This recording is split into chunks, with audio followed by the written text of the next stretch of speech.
Orando con la palabra. Orando con la palabra. Te damos infinitas gracias, Dios Padre Todopoderoso, por el Espíritu Santo que siempre nos guía y nos ilumina.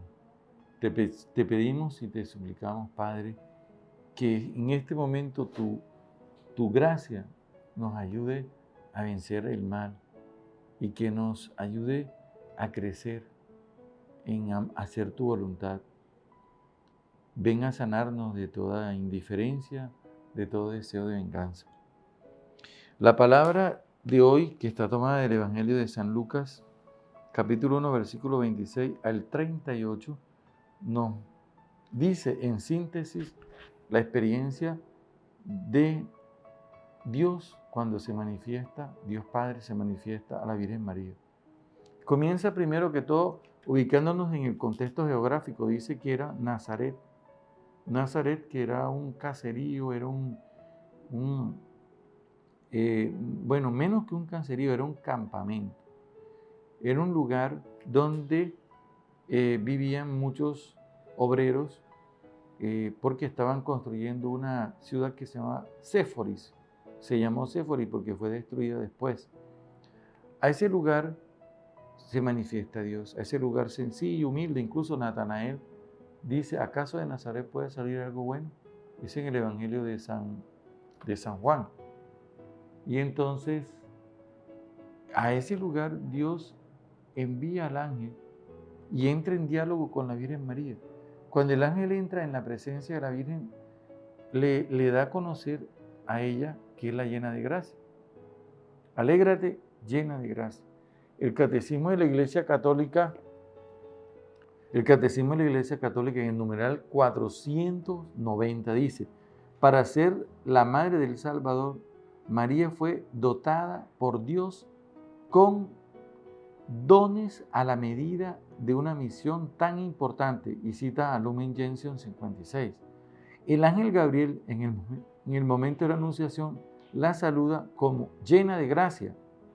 En efecto, para poder dar el asentimiento libre de su fe al anuncio de su vocación, era preciso que ella estuviese totalmente poseída por la gracia de Dios.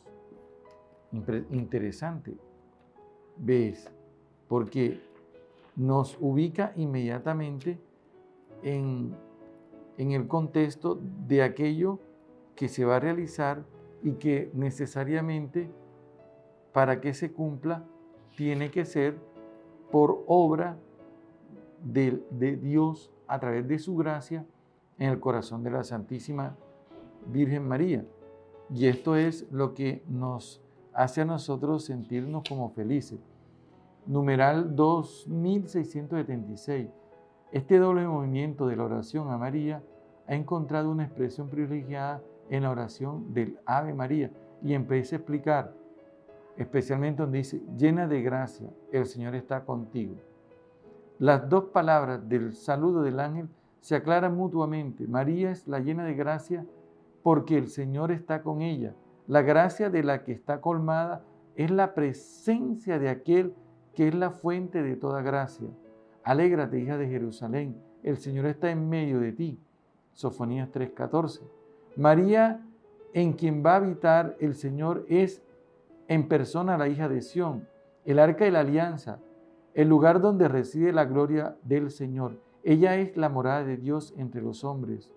Apocalipsis 21:3. Llena de gracia, se ha dado toda al que viene a habitar en ella y al que ella entregará al mundo.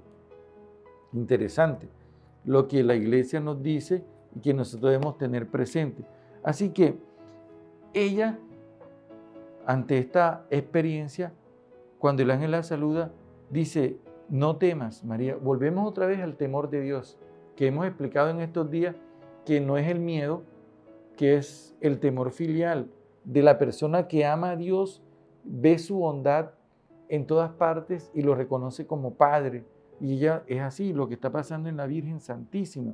No temas, porque has encontrado gracia ante Dios. Y así, de esta manera, la Santísima Virgen María recibe lo que Dios Padre le manda decir en síntesis, y le dice que ella va a concebir y va a dar a luz un hijo y le pondrá por nombre Jesús, igual que le había dicho a San José. Será grande, se llamará Hijo del Altísimo, el Señor Dios le dará el trono de David, su padre reinará sobre la casa de Jacob para siempre y su reino no tendrá fin. Eso es lo primero que el ángel le dice. Eso es lo que va a pasar, esto es lo que está proyectado a suceder.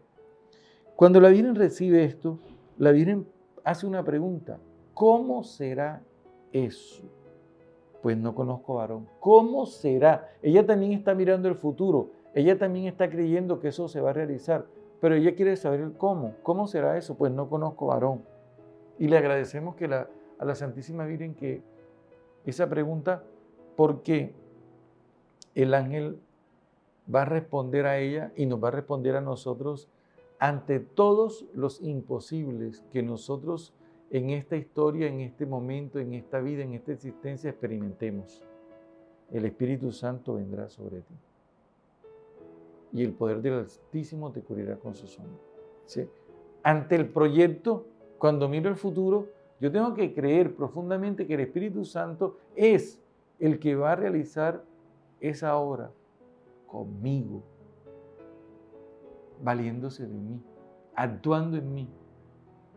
Y segundo, el Espíritu Santo le dice: también tu pariente Isabel ha concebido un hijo en su vejez, la que tenían por estéril.